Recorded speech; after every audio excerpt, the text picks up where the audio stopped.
welcome to Happy Face Holdem. Forgot my microphone today, so this has got to do. I'm just waiting to get gas. The LA poker scene is open. Closed down March 19th, opened June 19th today. So I'm headed down to LA. I'm going to go to the Bicycle Casino. On my journey here, as you guys join me, to log 500 hours at 2-3 no limit Holdem. That's my goal. So far I'm at 179 hours. I'm at 7.96 big blinds an hour. You can do the math. So far so good. The Bicycle is my worst room. I do the worst there. My local room in Ventura County is closed still. I hope they'll be open soon. But anyways, I hope to get into the action, record some hands, and get you guys out a good vlog that you'll enjoy watching. Appreciate the subscribers and the thumbs up likes. The subscribers, I appreciate it all very much. If you like this video, please smash that thumbs up like button. I know it apparently helps the channel. I'm new at this, but looking forward to playing. Wish me luck, guys, and I'll return to you with some hand action here soon.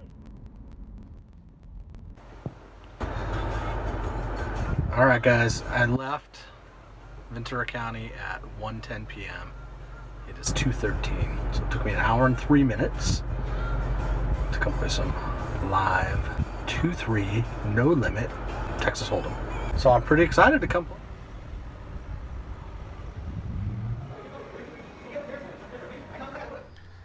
All right, guys. Hey, welcome to the studio session of Happy Face Holdem. So I'm back from the card room, and not such a good session to go around. So I'm going to go over a few hands. Let's talk about these, and I really want your feedback and your comments down below. I don't know what's going on here, but it ain't looking so pretty. So anyways, the first hand I want to go over, again, we're playing at the Bicycle Casino. We're playing 8-handed. They have plexiglass up in between everything. Really nice setup. I'm really pleased with the whole setup there. So anyways, in this first hand, I'm on the button. I have ace-10 of hearts. The under the gun straddled for 6. I went ahead and bet 15 here, raise it up just a little bit. We're on a 2-3 table, so this is a 5 times raise.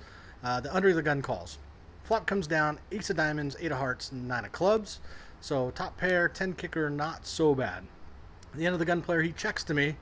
So I go ahead and place a bet here of 25 with the weak kicker. Just want to get him off his hand. But under the gun calls my bet. So we're still heads up, going to the turn. The turn is a 3 clubs. The villain checks again. So I go ahead and put in a bet of 40, and we take it down right here. All right, guys, so this is the look of the Bicycle Casino behind me.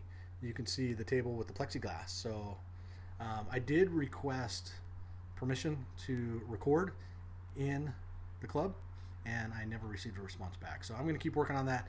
I'd like to start bringing some table action to you guys, as a lot of these other awesome vloggers on poker out there do. I think it makes for much more exciting videos. Anyways, this is the Bicycle. All right, so in the next hand, I'm in the big blind, and I look down at pocket 8s. Love the snowmen. Can't complain with those. So when the middle position bumps it up to 21, I'm going to happily make the call. And we go to a heads up flop with 42 in the pot. Flop comes down, queen, queen, 8. Does it get any better than that? You gotta love it when you flop a full house. No? So I'm gonna check it over and try to lay the trap here for our villain to place a bet, which he sure does. He throws out a bet of 35 into this pot of 42. So I'm really liking the position right here. But if he's got enough to make a continuation bet and raise it up from middle position pre-flop, I'm putting him on a decent pocket pair, 10s, jacks, possibly kings, but unlikely. So I'm putting him on 10 jacks, possibly kings. I'm going to raise it up right here because I do put him on a bigger pocket pair. So I put in a raise to 90, and I do get a call without too much hesitation here. So kind of confirming that I think he's got a pocket pair of some sort. Likely no less than 10s because of his pre-action raise.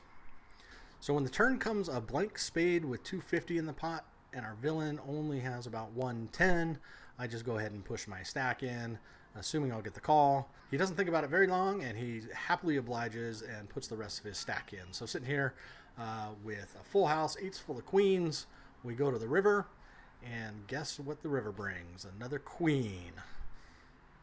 Yeah, it's a queen.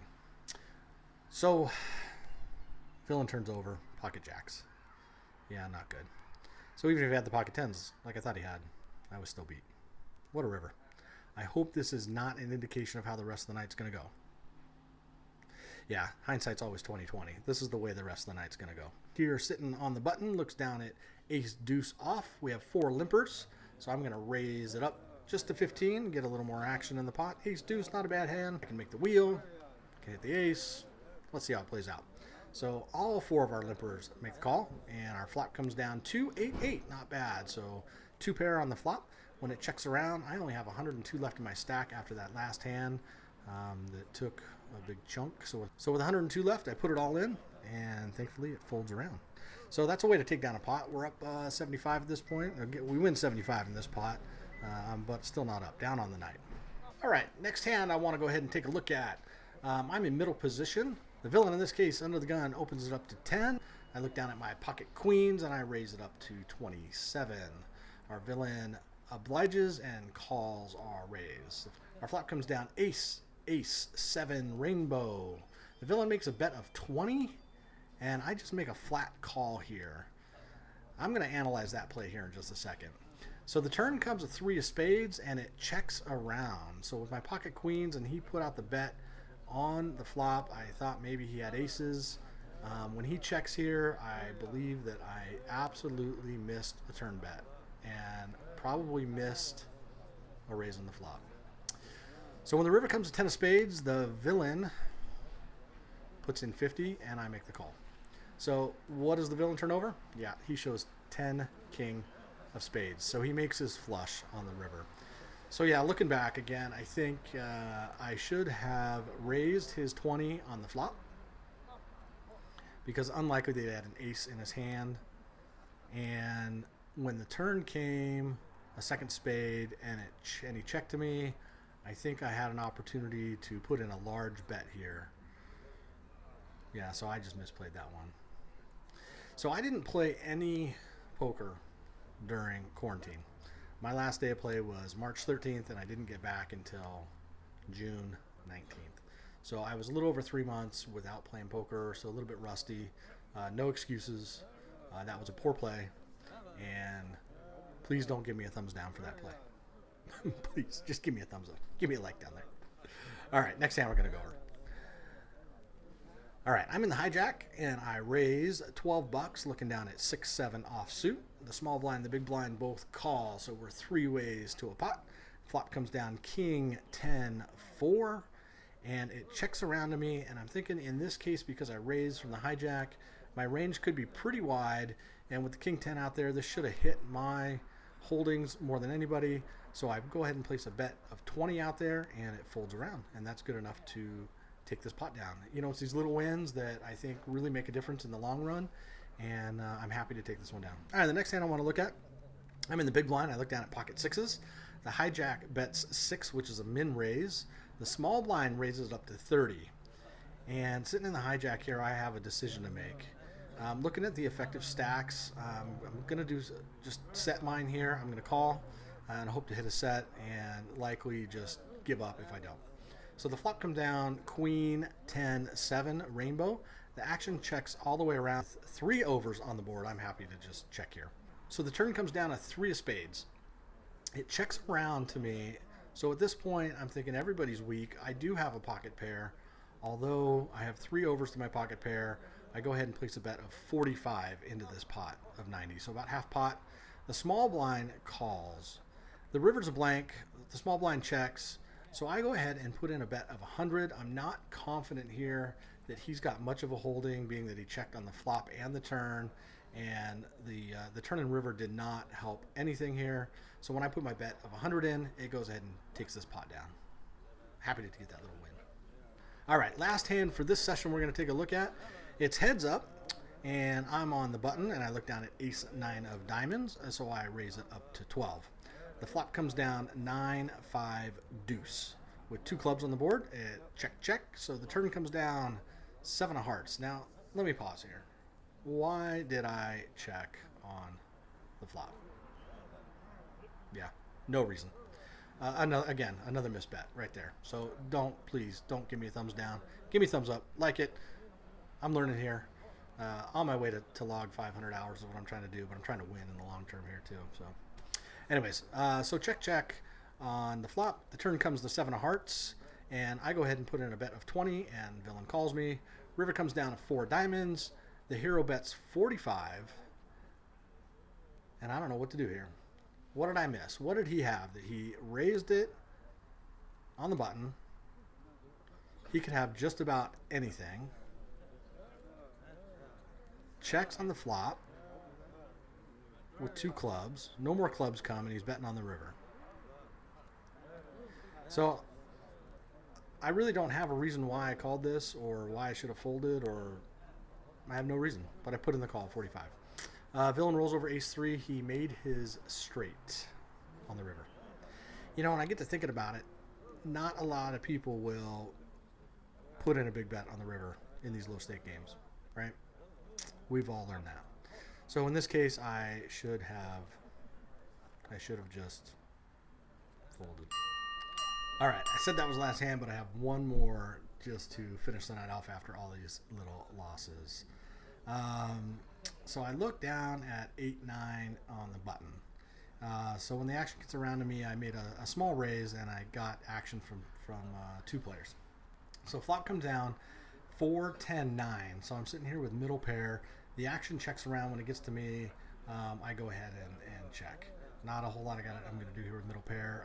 I think I again missed a bet on the flop here. The turn comes 7 of clubs, and the player to my right puts in a hefty bet here. I don't remember the sizing, but it was pretty hefty. And I'm thinking maybe he's betting on a club draw. He had raised it up pre-flop slightly. And looking back, it all makes sense. You guys probably already know what his holdings are. In fact, why don't you pause this video, go down there and comment, and tell me what is he holding right here that he's betting so big on the turn. So I go ahead and make the flat call with 8-9.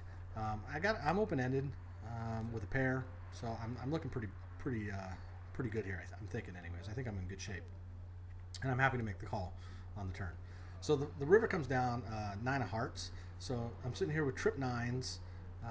Not bad. Didn't fill out to make my straight, but I'm thinking I'm golden here. So when the player on my right shoves his stack in, he's got me covered. I don't think long at all, and I make the call. And we had some action from another player in the pot all the way to the end, who called also. He was calling all the way down. I wasn't worried about him. He wasn't a good player, and this particular player that put in to my right, that put in this big bet, was fairly new to the table. Anyways, so he rolls over pocket 7, so he made a full house on the river. So looking back at it, when he made a big bet on the turn, he's protecting from the flush and the straight when he makes his set. And I should have seen it. It was written all over his face when I look back at it.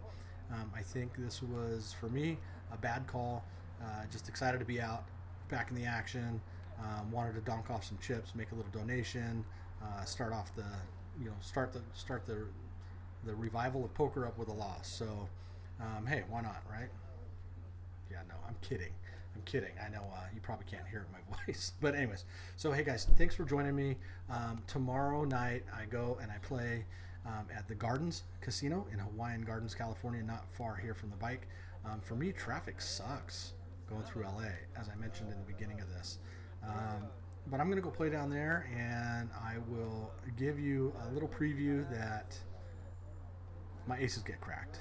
Yeah, I'll just leave it at that. So I think this second hand that I played tonight with my pocket queens, where he filled up, yeah, is a little indication of how things are going to go. So anyways, 2 nights of poker. This is vlog number 3 from one of those 2 nights. I appreciate you guys joining me. Again, please subscribe to the channel. Give this video a thumbs up. It really helps us out, and I appreciate it. Peace out, guys.